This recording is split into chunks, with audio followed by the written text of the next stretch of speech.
My parents are trying to stop me from donating a kidney to my dying sister. I went behind their backs to get tested, and the results don't make sense. I, 22, am writing this from my car in the hospital parking lot because I literally can't face going back inside. My hands are shaking so bad I can barely type. To understand why this is happening, you need to understand my family, or at least the version of my family I thought I knew. I grew up in a very strict, conservative household. My parents, let's call them Robert, 60, and Mary, 58, are obsessed with appearances. They are pillars of the church, respected in the community, and everything has to be just so. I was the miracle child, born when my mom was 36, after they thought they couldn't have any more children. I was the golden child. Good grades, varsity athlete, no trouble. Then there's my sister, Sarah, 38. Sarah is the black sheep. She never married, never had a high-flying career, and still lives in the garage apartment behind our main house. My parents treat her with a weird mix of pity and disdain. They talk about her like she's a cautionary tale. "Don't end up like Sarah," my dad would say when I got a B on a test. But here's the thing.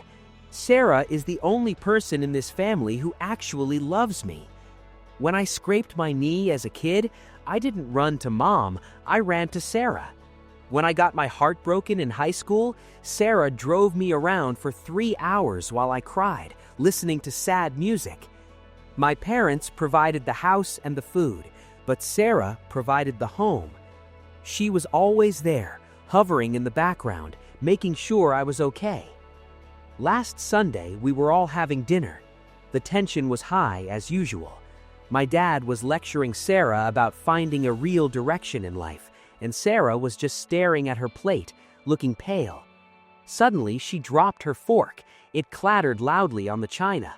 I looked over and her eyes rolled back. She slumped forward, hitting her head on the table before sliding to the floor. It was chaos. I remember screaming. My mom stood there frozen, hand over her mouth. My dad called 911. At the hospital, the news was bad. Acute kidney failure. Apparently, she had an underlying condition she'd been hiding or ignoring for years, and her kidneys had basically quit. The doctor was blunt. She needs dialysis immediately, but ultimately she needs a transplant. Given her antibodies, finding a match on the public list could take 5 to 7 years. She doesn't have that long. I didn't even hesitate. "I'll do it," I said. "I'm O positive. I'm her brother. Test me." I expected my parents to be relieved, or at least grateful. Instead, they looked terrified. "No," my mother said, her voice sharp. "Absolutely not." "Alex is too young," my dad chimed in, stepping between me and the doctor. "He has his whole life ahead of him. He plays sports. We can't risk his health. Put Sarah on the list." I stared at them. "Dad, she's dying. I have 2 kidneys. I can live perfectly fine with 1. I said no, my dad shouted. It was the first time I'd ever seen him lose his cool in public. "We are not discussing this, Alex. We will find another donor." The doctor looked uncomfortable. "Mr. and Mrs. Miller, Alex is a legal adult. If he consents to testing, the decision is his, not yours." My mother grabbed my arm. Her grip was painful. "Alex, please, do this for me. Don't put yourself through surgery. We'll pay for private lists. We'll do anything. Just promise me you won't test." Her eyes were wild. It wasn't just concern for my health. It was panic. Pure, unadulterated panic. That night, lying in bed, I couldn't sleep. Why were they so adamant? Sarah is their daughter. Shouldn't they want to save her? Why did they act like me giving her a kidney was the worst thing in the world? The next morning, 2 days ago, I skipped class. I went back to the hospital alone. I found the transplant coordinator and told her I wanted to start the evaluation process confidentially. She took my blood. They ran the standard panel: blood type, tissue typing, and HLA matching. An hour ago, the doctor called me into his office. He had a file in his hand. He didn't look like he was about to schedule a surgery. He looked confused. "Alex," he said, closing the door, "we have the preliminary results. You are a match. In fact, you're a phenomenal match." "That's great," I said, feeling a wave of relief. "When can we schedule it?" "That's the thing," he hesitated, tapping the paper. "Usually, with siblings, we hope for a 50% match on the HLA markers. Sometimes we get lucky and get a full match, but even then, there are genetic variations." He looked me dead in the eye. "Alex, your markers match Sarah's with a consistency we typically only see in parent-to-child donations, or vice versa." I laughed nervously. "Well, we look a lot alike." "No," he said softly, "you don't understand. From a genetic standpoint, it is highly, highly unlikely that Sarah is your biological sister." The room started to spin. "What are you saying?" "I'm saying that based on these markers, there is a 99.9% probability that the patient, Sarah, is your biological mother." I confronted my sister on her deathbed. She told me the truth about why she stayed in the garage all these years. I sat in the doctor's office for 10 minutes, just staring at the wall. The buzzing in my ears was so loud I could barely hear him explain the medical details of the HLA match. "Sarah is my mother. My parents are my grandparents. My entire life is a lie constructed to save face at the local church." I thanked the doctor, stood up, and walked straight to Sarah's room. I didn't call Mom and Dad. I didn't warn them. I just needed to look at her. Sarah was awake when I walked in. She looked so small in that hospital bed, tubes running out of her arm. Her skin was grayish yellow. When she saw me, she tried to smile, but it didn't reach her eyes. "Hey, kiddo," she whispered. "Did you convince them to let you visit?" I closed the door and locked it. I pulled a chair right up to her bedside. I looked at her face, really looked at her for the first time. I saw my nose. I saw the shape of my eyes. How had I been so blind?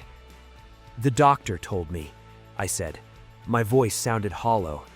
"I tested myself, Sarah. I'm a match, a parent-child match." Sarah froze. The monitor beeping beside her sped up. Beep, beep, beep, beep. She closed her eyes, and tears instantly started streaming down her temples into her hair. She didn't deny it. She didn't act confused. She just crumbled. "I'm so sorry," she choked out. "Alex, I am so sorry." "Is it true?" I asked, though I already knew. "Yes." I felt like I'd been punched in the gut. Why? Why lie? Why let me call you Sarah for 22 years? She reached out and took my hand. Her fingers were ice cold. "I was 16, she sobbed. "It was 2002.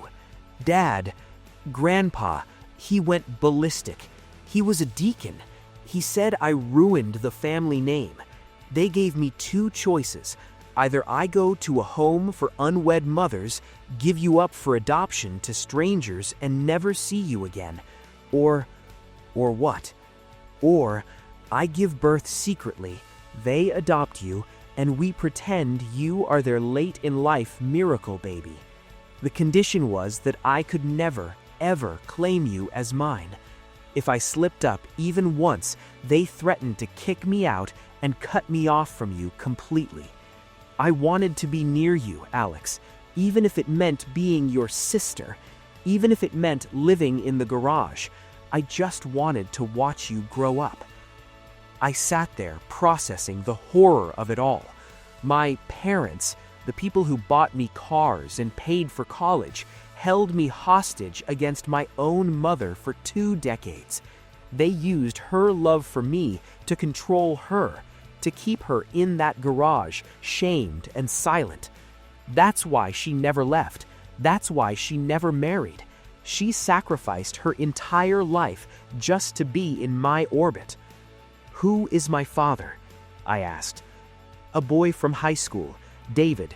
They threatened to sue his family if he didn't sign away his rights. He didn't have a choice either.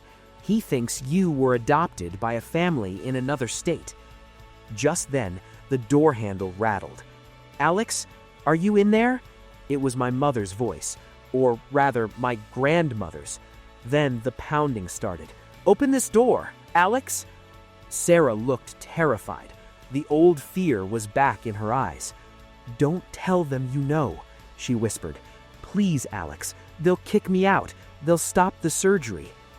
I looked at the woman who had effectively died inside for 22 years just to keep me safe. I looked at the door shaking from my grandfather's fist. Something inside me snapped. The fear was gone. All that was left was cold, hard rage. I stood up. "They're not going to kick you out, Mom," I said. It was the first time I'd ever called her that. She gasped. "And they're not stopping anything." I unlocked the door and ripped it open. Robert and Mary stood there, faces red with anger. "What do you think you're doing?" Robert barked. "We told you not to come here and bother Sarah." I stepped out into the hallway and blocked the door with my body. I crossed my arms. "I'm donating the kidney," I said, loud enough for the nurse's station to hear. "The surgery is scheduled on Tuesday." "We do not give consent," Mary hissed. "I don't need your consent." I looked down at her. "And neither does my mother." The color drained from Mary's face so fast she looked like a ghost. Robert's mouth opened and closed like a fish. You, Robert started, his voice shaking. "You ungrateful." "Don't," I cut him off. "If you try to stop this, if you try to stress her out, or if you say one more negative word to her, I will go to the church, I will go to the pastor, and I will tell everyone the truth about the miracle baby of 2002. I will burn your reputation to the ground." Update 2. My parents tried to cancel my surgery by claiming I was mentally unstable. Now the hospital security knows them by name. After the hallway confrontation, Robert and Mary didn't leave. They retreated to the waiting room, seething. They realized that threats wouldn't work, so they switched tactics: manipulation. The next morning, the day before the surgery, a hospital administrator walked into my room. He looked uncomfortable. "Alex," he said, "your parents, Mr. and Mrs. Miller, have raised some concerns. They've claimed that you are under extreme duress and suffering from a mental breakdown due to your sister's condition. They've asked us to pause the procedure for a psychiatric evaluation." I felt my blood boil. They were trying to question my sanity to stop the transplant. They would rather Sarah die than admit the truth. "I'm not having a breakdown," I said calmly, though my fists were clenched. "I am donating a kidney to my mother, and if you let them interfere with this, I will sue this hospital for negligence." The administrator blinked. "Your mother?" "Ask Sarah," I said, "and keep those two people away from us." That was the turning point. I officially banned Robert and Mary from my recovery room. The night before the surgery was surreal. Sarah and I were in adjacent rooms. I snuck into hers after hours. We didn't talk about the past lies. We talked about the future. "If I don't make it," she whispered, grabbing my hand, "find David, please." "You're going to make it," I promised. "We both are." The surgery itself was a blur. The last thing I remember was the anesthesiologist asking me to count backward from 10. I woke up in pain, sharp, searing pain in my abdomen. But the first face I saw wasn't a nurse. It was Robert. He had somehow talked his way past the desk. He was standing over my bed, looking down at me with a look of pure disgust. "You've ruined everything," he hissed. "Do you know what people are asking? Do you know what gossip you've started? You selfish little mistake." I was too weak to shout. I just pressed the call button. "Get out," I croaked. A nurse rushed in, saw him, and immediately called security. "Sir, you need to leave right now." As they escorted him out, he didn't look back. That was the moment I realized he never loved me. He loved the idea of me. He loved the prop that made his family look perfect. The moment I stepped out of character, I was garbage to him. Update 3. We went back to the house one last time to pack. I found a shoebox under the floorboards that broke my heart. Recovery was brutal, but the silence from my parents was worse. They stopped visiting, they stopped calling, they cut us off financially before we were even discharged. Luckily, my best friend Mike is a legend. When I told him the truth, he didn't blink. Dude, my truck is ready, just say when. 5 days post-op, we were discharged. We didn't have anywhere to go yet, so we had to go back to the house to get our things. We knew Robert and Mary would be at the Wednesday evening church service. We had a 2-hour window. Walking back into that house felt like walking into a museum. It was spotless, cold, perfect. Sarah went straight to the garage apartment. I went to my room. I packed my clothes, my laptop, and the few photos I cared about. I left the trophies. I left the expensive watch they gave me for graduation. I didn't want anything that felt like a payment for my silence. Then I went to help Sarah. Her apartment was a time capsule. It was filled with cheap furniture and drafty windows. But as we were packing, she pulled up a loose floorboard under her bed. "I want you to have this," she said, handing me a dusty shoebox. Inside were hundreds of Polaroids. Me as a baby, me taking my first steps, me on my first day of school. On the back of every photo, in Sarah's handwriting, were notes. "My beautiful boy. He called me Sarah today. It hurt, but he smiled. Happy 10th birthday, my love. I wish I could tell you." I sat on the dusty floor of that garage and cried. She hadn't just watched from the sidelines. She had documented every moment she wasn't allowed to claim. She had loved me in secret every single day. "We have to go," Mike called from the driveway. "They're early." Headlights swept across the driveway. Robert and Mary's Buick pulled in. We were just carrying the last box out. Robert got out of the car, his face purple. "You are stealing furniture. That belongs to me." "It's IKEA trash, Dad," Sarah shouted back. It was the first time I heard her raise her voice at him. "And I bought it with my waitress tips." "If you leave," Mary screamed from the porch, clutching her pearls, "don't you dare come back. You are dead to us." I helped Sarah into the truck. She was still sore from the surgery, clutching her side. I turned to look at the people who raised me. "You're right," I said. "The son you wanted is dead. He never existed." I slammed the truck door.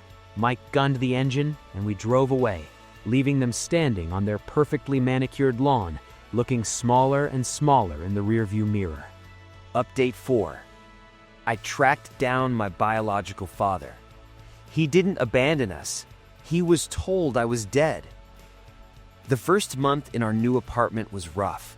We had no furniture, sleeping on mattresses on the floor, eating instant noodles. But for the first time, Sarah didn't look haunted. She looked tired, yes, but free. One night, over a dinner of cheap pizza, I brought up the subject I knew she was dreading. "Tell me about David," I said. Sarah put her slice down. She wouldn't look at me. "He was a good guy, Alex. We were just kids. When my parents found out I was pregnant, they banned him from the property. They threatened to call the police on him for harassment if he tried to contact me. The last thing they told me was that he signed away my rights and moved on. He never tried to fight for us." I saw the pain in her eyes. She had spent 22 years thinking the love of her life had discarded her like trash. But knowing what I knew now about my grandparents, I didn't trust their version of events. That night, while Sarah slept, I opened my laptop. David Henderson, class of 2002. It wasn't hard. I found him on Facebook.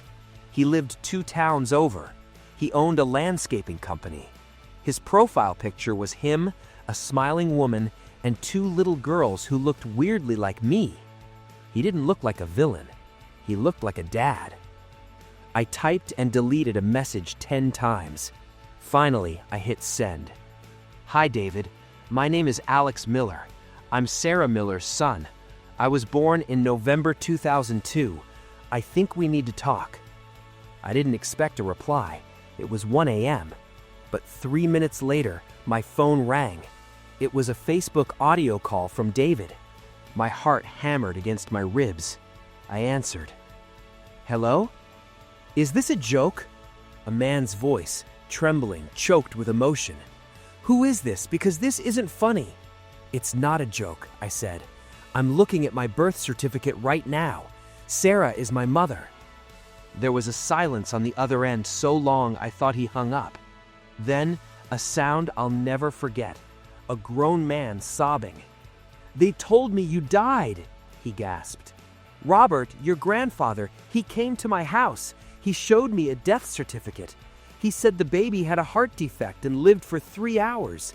He said Sarah didn't want to see me because it was too painful. My blood ran cold. They hadn't just stolen me from Sarah, they had killed me in the eyes of my father. They staged a death to keep their reputation clean. We met the next day at a diner halfway between our towns. I didn't tell Sarah yet. I wanted to be sure. When David walked in, it was like looking in a mirror 20 years from now. Same jawline, same walk. He stared at me, tears running down his face, and simply said, "You survived." He showed me the tattoo on his shoulder, a small angel wings with the date of my birth. He had mourned me every single year. Bringing him back to the apartment to see Sarah was the most intense moment of my life. When Sarah opened the door and saw David standing there, grayer, older, but still him, she nearly fainted. He told me you died, David whispered, hugging her as she wept. He told me you died. That day, the last hold my grandparents had over us, the lie that we were unlovable and unwanted, finally shattered. It's been 1 year since the transplant. I have a new scar, a new dad, and a new life. And the pillars of the community are crumbling. I wanted to wait until the 1 year mark to give you guys the final update. Yesterday was my 23rd birthday. For the first 22 years of my life, my birthdays were stiff, formal events at my grandparents' house, where Sarah sat in the corner and wasn't allowed to hug me too long. Yesterday, we had a backyard barbecue at David's house. Yes, David is a huge part of our lives now. It was awkward at first, explaining things to his wife, who is an absolute saint, by the way, and his daughters. But once the DNA test confirmed everything, not that we needed it, look at us, they welcomed us. My half-sisters think it's the coolest thing ever that they have a big brother. Sarah is thriving. Physically, the kidney is working perfectly. She's gained weight, her skin glows. Mentally, she's healing. She goes to therapy twice a week. We are still figuring out our dynamic. I still slip up and call her Sarah sometimes, but mostly it's Mom. She's dating someone new, but she and David have built a solid friendship. They were robbed of their love story, but they found peace in co-parenting their adult son. And Robert and Mary? I kept my promise. I didn't go to the pastor directly. I didn't have to. When David found out what they did, faking a death certificate, he went nuclear. He didn't sue, statute of limitations issues, but he made sure everyone knew. He walked right into the church social hall and confronted Robert in front of the entire congregation. He asked him, loudly, why he lied about a dead baby. Small towns run on gossip, and this was atomic fuel. The perfect family image is gone. Robert was asked to step down as deacon. Mary stopped going to her bridge club because nobody would sit with her. I hear from a cousin that they spend their days in that big, empty house, arguing with each other, bitter and alone. They realize too late that reputation doesn't keep you warm at night. Family does. I looked around the barbecue yesterday. My mom laughing with David's wife, my little sisters chasing the dog, my best friend, Mike, manning the grill. I touched the scar on my side. It cost me a kidney and my childhood reality to get here. But looking at my mom's smile, the first real smile I've ever seen on her, I know I made the right choice. Thanks for listening, Reddit.